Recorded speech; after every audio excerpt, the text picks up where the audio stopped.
c'est une histoire de communauté, c'est une histoire d'artistes, c'est une histoire de public, mais c'est avant tout, je dirais, une histoire de famille. Et vous êtes la famille du Théâtre français de Toronto depuis 50 ans. Et donc, levons nos verres à nous. Vive le Théâtre français de Toronto! Bravo!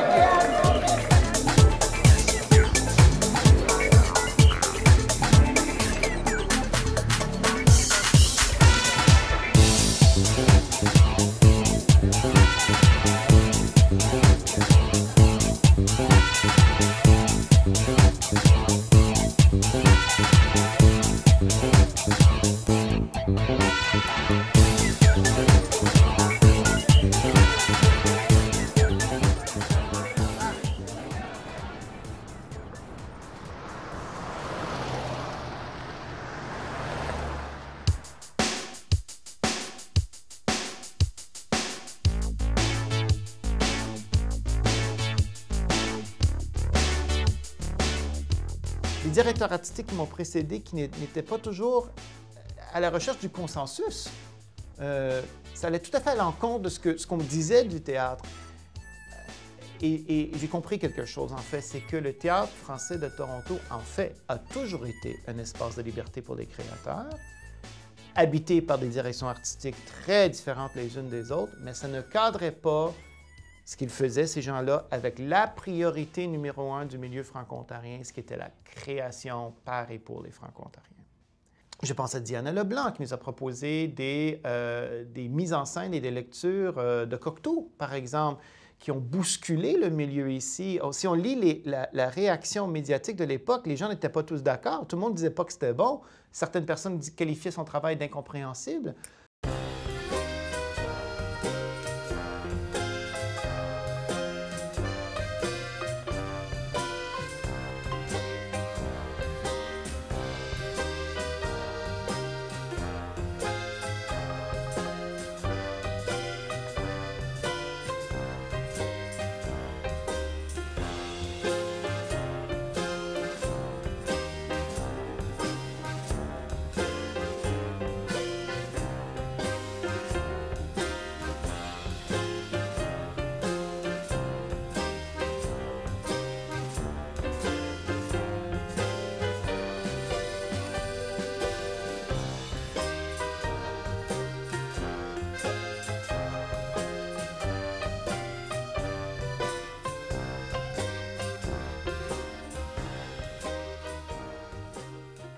La première fois que j'ai joué, c'était dans « À toi pour toujours, ta Marie-Lou », quand le théâtre était sur Danforth, au coin de Danforth et Broadview.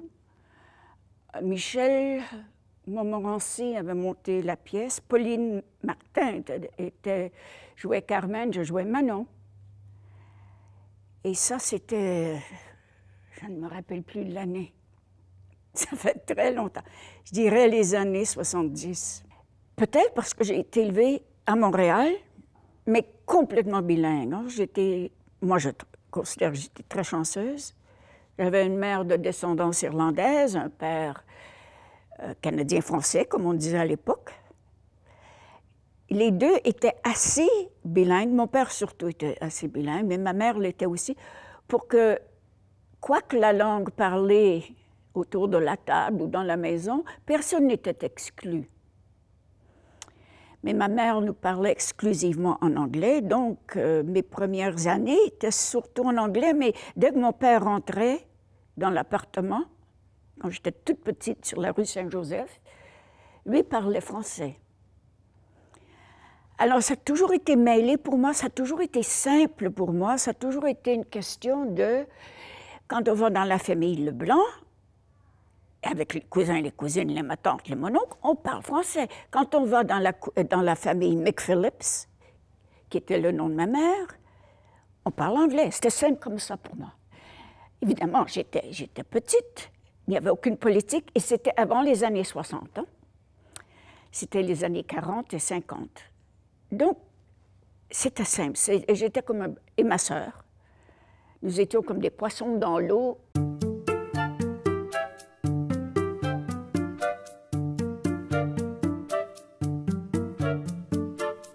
Par la suite, j'ai joué dans d'autres Tremblay. Ensuite, le Théâtre français a déménagé sur où est maintenant le restaurant Terroni's, la cour Adélaïde.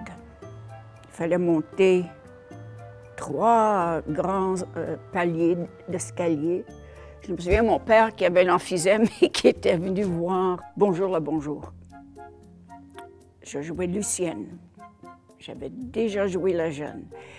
Et mon Dieu que c'était dur pour mon père monter tous ces escaliers-là. Il est venu. Et enfin, nous avons déménagé, nous. Le théâtre a déménagé et avait accès ici, sur la rue Berkeley. À l'époque, nous avions accès aux 2 scènes, la scène d'en bas et la scène d'en haut. La scène d'en haut est petite et intime. La scène d'en bas, c'était très utile de pouvoir la louer à l'époque, parce qu'elle est quand même plus grande et plus... En 1991, là, je dois en sauter une dizaine d'années, mais en 1991, j'ai postulé pour le poste de directrice artistique à la suite de John Van Burek, avec qui j'avais rendu à ce temps-là une longue association. Et j'ai été directrice artistique de 91 à 96. Quand j'étais là, parce que je venais de ce milieu à Toronto, que je travaillais beaucoup en anglais, mon idée, moi, c'était que le théâtre français est un théâtre à Toronto comme les autres. Ce n'est pas un théâtre folklorique, ce n'est pas un théâtre folklorique ou ethnique. Même la première saison, notre brochure disait un théâtre distinct parce que nous l'étions, par le fait que nous parlions tous français. Parce qu'il y a sûrement un désir, un goût ici, chez les francophones et chez plusieurs anglophones francophiles, de voir du théâtre en français. De 91 à 96, quand Diana était là, on travaillait quand même beaucoup étroitement ensemble. J'ai vu beaucoup... En fait, oui, à la question de savoir s'il y a des différences entre les différents acteurs artistiques, il y a des grandes différences. C'est vraiment des styles différents, donc je dirais que je m'adapte assez facilement aux différentes personnes. Donc, Diana elle avait un style très à elle, que les gens connaissent, ses mises en scène. Au bureau, elle était une personne très... Elle travaillait beaucoup avec les équipes, elle aimait le vendredi, par exemple, parce qu'à l'époque, on remonte il y a longtemps, il n'y avait pas des gens qui venaient faire le ménage à chaque semaine dans nos bureaux. Donc, on faisait nous-mêmes le ménage quand on était à Dufferin, dans Liberty Village, à Dufferin et Liberty. Et puis, le vendredi, elle disait à 4 heures, on arrête de travailler tout le monde, puis là, on prend un verre de vin, puis on lave les planchers, puis on fait le ménage.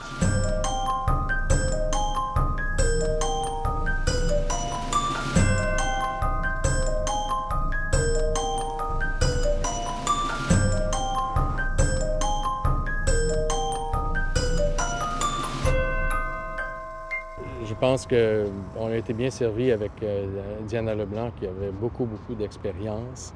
Moi, j'ai une culture qui provient plutôt de la télé et du film. J'ai pas fait les écoles traditionnelles, les écoles de théâtre traditionnelles. Alors, j'étais vraiment à l'écoute de chacun. Et je pense que ce qui était le plus important pour moi, et comme tout acteur, c'est de voir à quel point la personne qui dirige est en contrôle de ses moyens et a une vision de ce qu'il veut faire, mais aussi une grande écoute de ce que les acteurs vont lui apporter.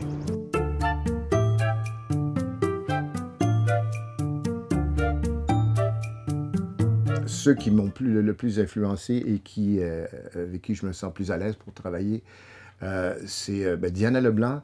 Ce qui est merveilleux, c'est que moi, je trouve que ça fait toute une différence quand le metteur en scène ou la dame metteur en scène, je ne sais pas si on dit une metteuse en scène, a une expérience de comédien ou comédienne. Parce qu'ils savent ils connaissent le trajectoire, ils comprennent à quoi on passe au travers. Et Diana, pour moi, c'est celle qui m'a plus influencé dans le sens qu'elle comprend d'où ça vient, puis elle sait sortir... par exemple, vous voyez en ce moment, là, je suis une personne qui joue beaucoup, j'utilise beaucoup mes mains. Alors, pour éviter que je fasse trop de gestes, elle me donne toujours plein d'accessoires à porter quand j'arrive sur scène. Quand j'étais le notaire, j'avais des papiers qui tombaient partout. La première pièce que j'ai faite était sous Diana Leblanc. C'était Le Malade imaginaire. C'était je pense que c'est la dernière saison. Et je travaillais comme accessoiriste. Il n'y a eu rien d'aussi pire dans les 20 ans qui ont suivi. Je travaillais dans l'arrière-scène pendant Le Malade imaginaire et je m'occupais des enfants, des costumes, j'aidais un peu avec les cheveux et les perruques et je m'occupais du lavage. Et pendant une fin de semaine, je devais amener les costumes se faire nettoyer à sec. Le Malade avait une robe de nuit blanche en lin, très jolie, conçue par Teresa Szybilski. Et je l'ai amenée. Et j'ai pas bien regardé les heures d'ouverture de la buanderie. Et ce qui a fait en sorte que quand je suis venue pour aller chercher le costume pour la représentation ça devait être le lundi soir ou un mardi soir, la buanderie était fermée.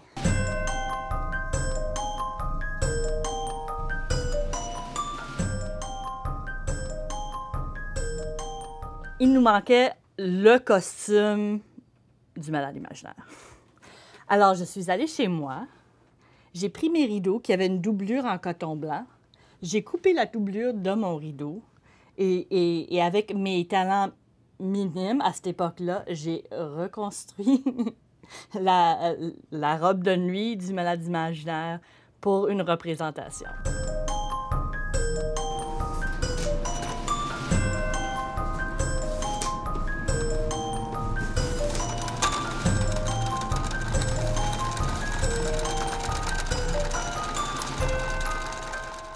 J'ai jamais été aussi stressée de ma vie.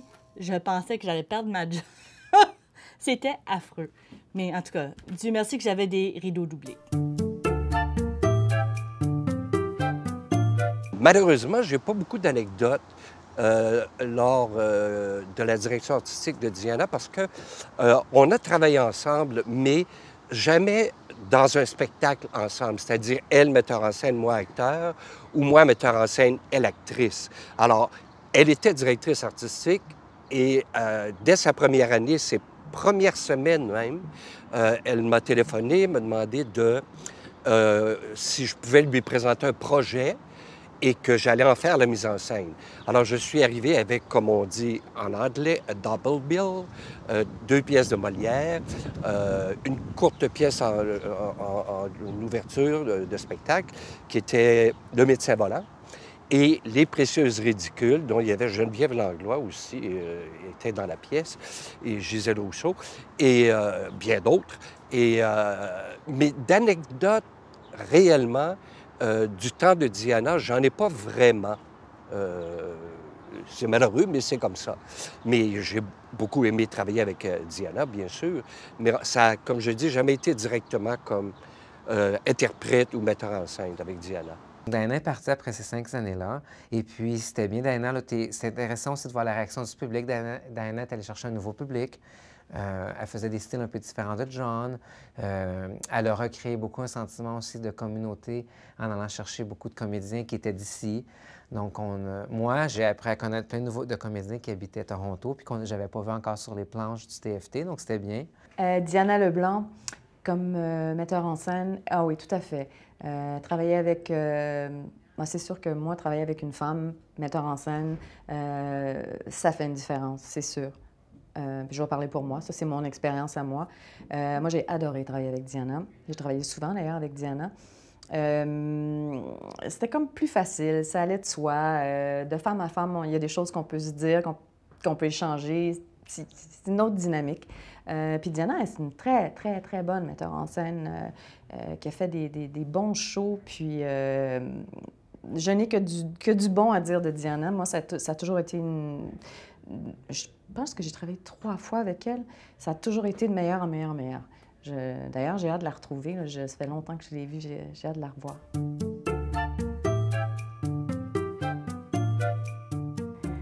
J'ai monté du Marivaux que j'ai trouvé très difficile.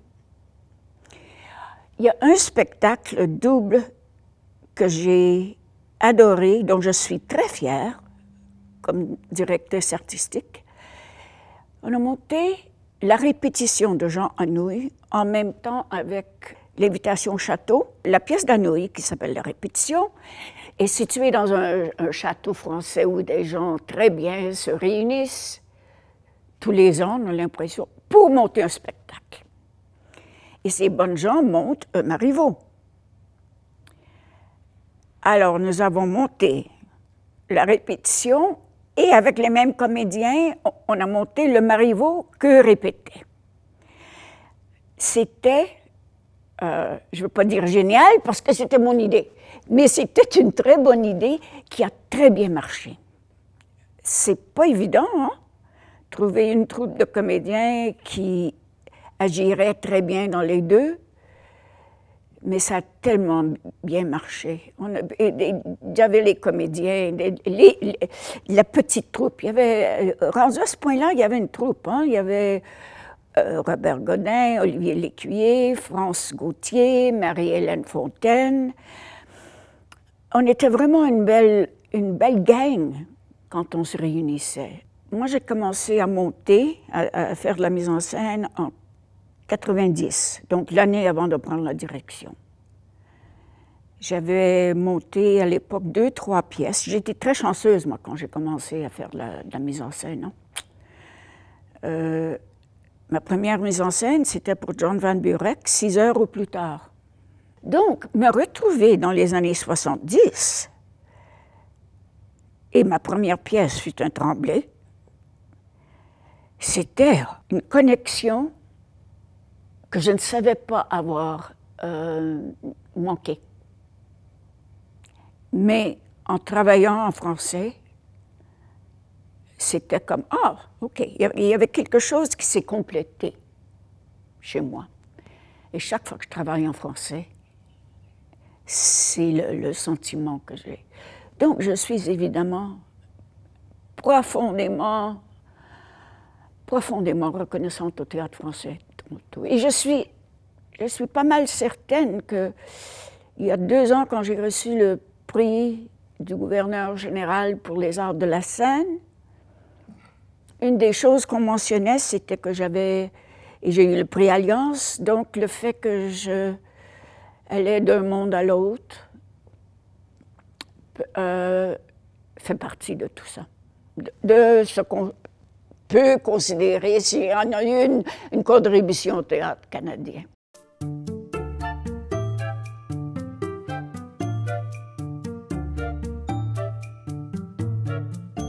J'ai compris quelque chose, en fait, c'est que le Théâtre français de Toronto, en fait, a toujours été un espace de liberté pour les créateurs, habité par des directions artistiques très différentes les unes des autres, mais ça ne cadrait pas ce qu'ils faisaient, ces gens-là, avec la priorité numéro 1 du milieu franco-ontarien, ce qui était la création par et pour les franco-ontariens. Je considère Guy Mignot un homme très sage et il a dit d'ici 2-3 ans, il ne faudrait pas reconnaître le Théâtre français de Toronto, il faudrait que ce soit autre chose, parce que c'est toi, mais aussi parce que le théâtre évolue, c'est-à-dire notre conception du théâtre d'aujourd'hui n'est pas la conception de l'année passée, et les publics évoluent.